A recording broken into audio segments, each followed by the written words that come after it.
போறதுக்கு முன்னாடி நம்ம வீடியோவை முடிஞ்சா லைக் பண்ணுங்க, ஷேர் பண்ணுங்க and then மறக்காம சப்ஸ்கிரைப் பண்ணிருங்க.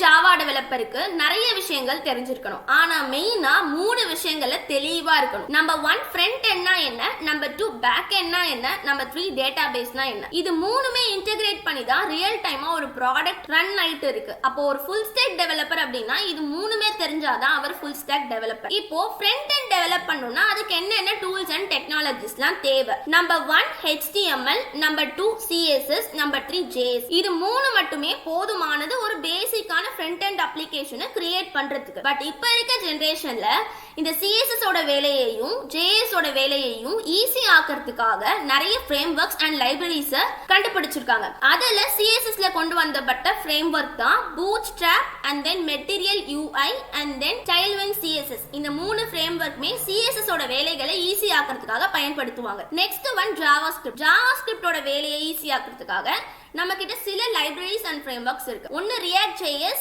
and then Angular.js and then Vue.js. இந்த மூணுமே JS ஓட லைப்ரரிஸ் ஆர் ஃப்ரேம்வொர்க். இதுல சிலது லைப்ரரிஸ், சிலது ஃப்ரேம்வொர்க்ஸ். நெக்ஸ்ட் நம்ம என்ன தெரிஞ்சுக்கணும் அப்படின்னா, ஒரு ப்ராஜெக்ட் டெவலப் பண்றோம்னா முழுக்க அந்த ப்ராஜெக்ட்க்கு தேவையான எல்லாமே நம்மளோட டெக்னாலஜிலே கிடைக்கிறது கஷ்டம். சோ அப்ப நம்ம என்ன பண்ணுவோம்னா, ப்ராஜெக்ட் இன்னும் டெவலப் பண்றதுக்காக எக்ஸ்டர்னலா நிறைய ஜார் ஃபைல்ஸ், எக்ஸ்டர்னல் நிறைய திங்ஸ் எடுத்துட்டு வந்து நம்ம ப்ராஜெக்ட்ல இன்க்ளூட் பண்ணுவோம். அப்படி இன்க்ளூட் பண்றப்ப நமக்கு அந்த கான்ஃபிகரேஷன் ரொம்ப கஷ்டமா இருக்கும். எங்க இருக்குன்னு சொல்லி நம்ம இன்டர்நெட்ல தேடி அந்த ரெஸ்பெக்டிவான ஜார் ஃபைலை டவுன்லோட் பண்ணி அந்த நம்ம ப்ராஜெக்ட்ல இம்போர்ட் பண்றது ரொம்பவே கொஞ்சம் கஷ்டமான விஷயம். சோ இதை ஈஸி ஆக்கிறதுக்காக Node.jsல npm and yarn அப்படின்னு சொல்லி ரெண்டு விஷயங்கள் இருக்கு. அந்த npm and yarn என்ன பண்ணும் அப்படின்னா பேக்கேஜ் மேனேஜ்மெண்ட் சிஸ்டம். என்னென்ன பேக்கேஜஸ்லாம் ஃப்ரண்ட் எண்டுக்கு அவைலபிளா இருக்கோ எக்ஸ்டர்னலா எல்லாமே ஒரே இடத்துல இருக்கும். அந்த இடத்துல இருந்து நம்ம ஈஸியா எடுத்து யூஸ் பண்ணிக்கலாம் நம்ம ப்ராஜெக்ட்ல ஈஸியா. நெக்ஸ்ட் ஃபைனலா ஒரு ஃப்ரண்ட் எண்டுக்கு நமக்கு என்ன தேவைனா, இதெல்லாம் டெவலப் பண்றதுக்கு ஒரு அழகான பிளாட்ஃபார்ம் தேவை.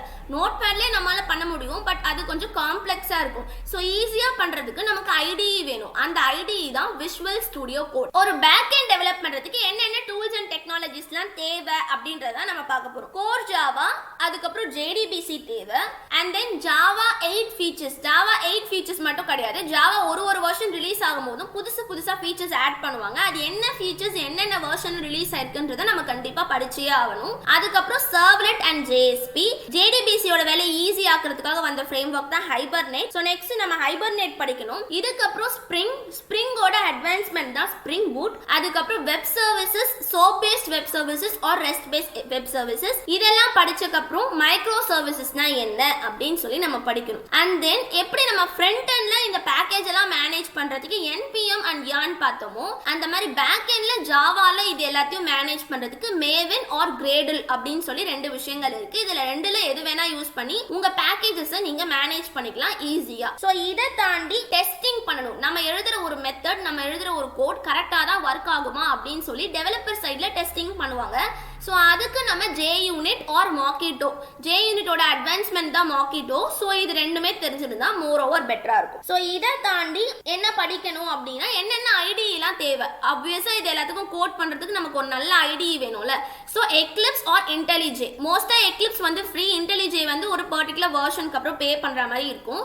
சோ சில பேர் வந்து IntelliJ யூஸ் பண்ணுவாங்க, சில கம்பெனிஸ் Eclipse யூஸ் பண்ணுவாங்க. சோ இந்த ரெண்டு ஐடியும் ஃபெமிலியரா இருந்தா கொஞ்சம் ஈஸியா இருக்கும். சோ இதெல்லாம் நீங்க பேக் எண்ட்ல படிக்க வேண்டிய விஷயங்கள். மூணாவது என்ன தெரிஞ்சுக்கணும் அப்படின்னா, டேட்டாபேஸ்னா என்ன, டேட்டாபேஸ்ல என்னென்ன டைப்ஸ் இருக்குன்னு தெரிஞ்சுக்கணும். ஒன்னு SQL டேட்டாபேஸ், இன்னொன்னு NoSQL டேட்டாபேஸ். SQL டேட்டாபேஸ்க்கும் NoSQL டேட்டாபேஸ்க்கும் என்ன டிஃபரன்சஸ் அப்படின்றதுல ரொம்பவே தெளிவா இருக்கணும். அண்ட் தென் எப்போ SQL யூஸ் பண்ணனும், எப்போ NoSQL யூஸ் பண்ணனும் அப்படின்ற டிஃபரன்ஸ் ரொம்பவே முக்கியம். இப்போ SQL டேட்டாபேஸ்ல என்னென்ன எக்ஸாம்பிள்ஸ் இருக்கு அப்படின்னா MySQL, Oracle, PostgreSQL, SQL Server, இது எல்லாமே SQL டேட்டாபேசஸ். NoSQL டேட்டாபேஸோட எக்ஸாம்பிள் பாத்தீங்க அப்படின்னா MongoDB and then Cassandra, இது எல்லாமே NoSQL டேட்டாபேஸஸோட எக்ஸாம்பிள்ஸ். இப்போ இந்த டேட்டாபேஸ் மேபி SQL-ஆவும் இருக்கலாம், இல்ல NoSQL-ஆவும் இருக்கலாம். எந்த டேட்டாபேஸா இருந்தாலும் அதை எப்படி ஒரு ஜாவா அப்ளிகேஷனோட கான்ஃபிகர் பண்றது, எப்படி ரியல் டைமா வந்து ரெண்டுத்தையும் கான்ஃபிகர் பண்ணி வொர்க் பண்றாங்க அப்படின்றதுல நீங்க ரொம்பவே தெளிவா இருக்கணும். ஃப்ரண்ட் எண்ட்னா என்ன, பேக் எண்ட்னா என்ன, and then டேட்டாபேஸ்னா என்ன, அதுக்கு என்னென்ன என்னென்ன டெக்னாலஜிஸ் அண்ட் டூல்ஸ்லாம் தேவைப்படும் அப்படின்றத நம்ம தெளிவா டிஸ்கஸ் பண்ணிட்டோம். இப்போ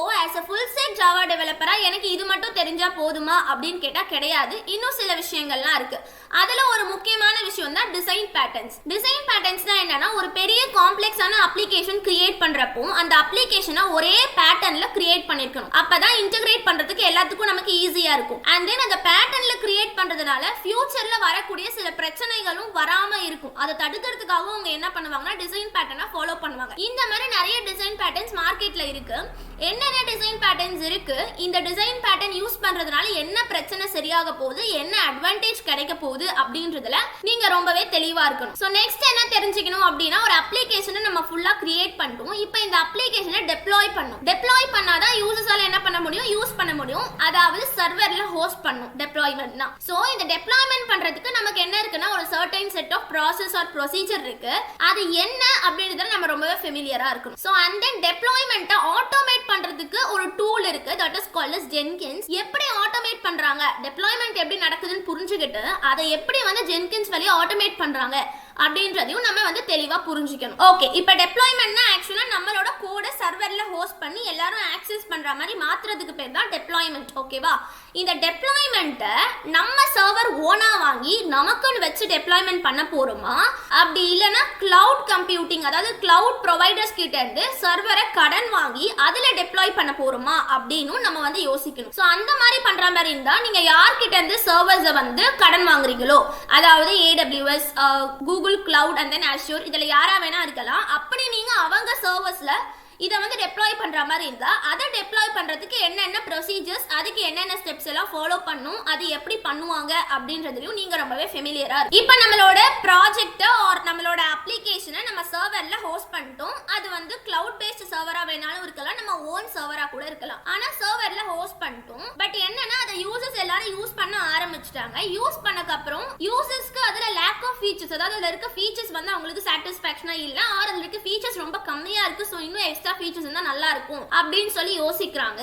அண்ட் தென் நீங்க ஆல்ரெடி ரிலீஸ் பண்ண வெர்ஷன்ல ஏதோ ஒரு பக், ஏதோ ஒரு ஃபீச்சர் சரியா ஒர்க் ஆகல அப்படின்னா அந்த ஃபீச்சர் எது ஒர்க் ஆகலையோ அதை எல்லாத்தையும் சரி பண்ணி அண்ட் தென் புது ஃபீச்சர்ஸ் எல்லாம் ஆட் பண்ணி புதுசா ஒரு வெர்ஷனை ரிலீஸ் பண்ணுவீங்க. அந்த வெர்ஷனை அவங்க அப்டேட் பண்ணி யூஸ் பண்ணுவாங்க. இப்போ திடீர்னு அந்த புது வெர்ஷன்ல ஏதாச்சும் பிரச்சனை ஆயிடுச்சு அப்படின்னா நமக்கு ஓல்டு வெர்ஷனோட காப்பி தேவைப்படும். ஓல்டு வெர்ஷனை நம்ம ஓவர் ரைட் பண்ணி நியூ வெர்ஷன் எழுதிருந்தோம் அப்படின்னா நம்மளோட ப்ராசஸ் இப்ப டோட்டலா ஸ்டாப் ஆயிடும். யூசர்ஸால என்ன பண்ண முடியாது, யூசர்ஸ்க்கு ஒரு பேட் இம்ப்ரெஷன் கிரியேட் ஆயிடும். சோ அதனால என்ன பண்ணணும் அப்படின்னா நம்ம எல்லா வெர்ஷன்ஸையும் மேனேஜ் பண்ணணும், எல்லா வெர்ஷன்ஸ் கண்ட்ரோல் பண்ணணும். அதுக்காக கொண்டு வரப்பட்ட ஒரு சிஸ்டம் தான் வெர்ஷன் கண்ட்ரோல் சிஸ்டம். இந்த ஒரு வெர்ஷன்ஸ் எல்லா கோடையும் ஸ்டோர் பண்ணி வைக்கிறதுக்கு ஒரு சாஃப்ட்வேர் தேவை, that is called as git. git வழியா gitupல ஸ்டோர் பண்ணுவோம். சோ gitனா என்ன, gitupனா என்ன, எப்படி அந்த வெர்ஷன்ஸ் எல்லாம் கண்ட்ரோல் பண்றாங்க, எப்படி எல்லா வெர்ஷனோட சோர்ஸ் கோடையும் அவங்க ஸ்டோர் பண்ணி ஆக்சஸபிளா வச்சிருக்காங்க அப்படின்றத நம்ம தெளிவா புரிஞ்சு. ஃபைனலி இந்த வீடியோல ஃப்ரண்ட் எண்ட் டெவலப் பண்றதுக்கு என்னென்ன டூல்ஸ் அண்ட் டெக்னாலஜிஸ் தேவை, பேக் எண்ட்க்கு என்னென்ன டூல்ஸ் அண்ட் டெக்னாலஜிஸ் தேவை, டேட்டாபேஸ்னா என்ன, டிசைன் பேட்டர்ன்னா என்ன, அண்ட் தென் டிப்ளாய்மென்ட்னா என்ன, வெர்ஷன் கண்ட்ரோல் சிஸ்டம்னா என்ன அப்படின்றத தெளிவா பார்த்தோம். இது எல்லாத்துக்கும் என்னென்ன சாஃப்ட்வேர்ஸ் தேவைப்படுது அப்படின்றதையும் நம்ம தெளிவா பார்த்தோம். இப்போ as a ஜாவா டெவலப்பரா எனக்கு இதெல்லாம் தெரிஞ்சா போதுமான்னு கேட்டா இது கண்டிப்பா தெரிஞ்சிருக்கணும். ஒரு ஃபுல் ஸ்டாக் டெவலப்பர்னா இது கண்டிப்பா தெரிஞ்சிருக்கணும். ஆனா மார்க்கெட்ல இன்னும் நிறைய டூல்ஸ் எல்லாம் அவைலபிளா இருக்கு. இப்போ நீங்க இந்த லிஸ்ட் அவுட் பண்ண டூல்ஸ்ல ஏதாவது ஒரு டூலை விட இன்னொரு டூல் புதுசா வந்திருக்கலாம். ஸோ அந்த சமயத்துல அந்த டூலையும் படிக்கிற மாதிரி இருக்கும். ஸோ இது மட்டும் தான் கிடையாது, இது கண்டிப்பா தெரிஞ்சிருக்கணும் அப்படின்னு சொல்லி நம்ம சொல்லலாம். ஸோ அப்கமிங் வீடியோல எதுக்காக இந்த டெக்னாலஜிலாம், எதுக்கு ஒரு டெக்னாலஜிக்கு multiple frameworks, multiple libraries இருக்கு, இதை மாத்தி மாத்தி யூஸ் பண்றதால நமக்கு என்ன அட்வான்டேஜ், என்ன டிஸ்அட்வான்டேஜ் அப்படின்றத அப்கமிங் செஷன்ல பார்க்கலாம்.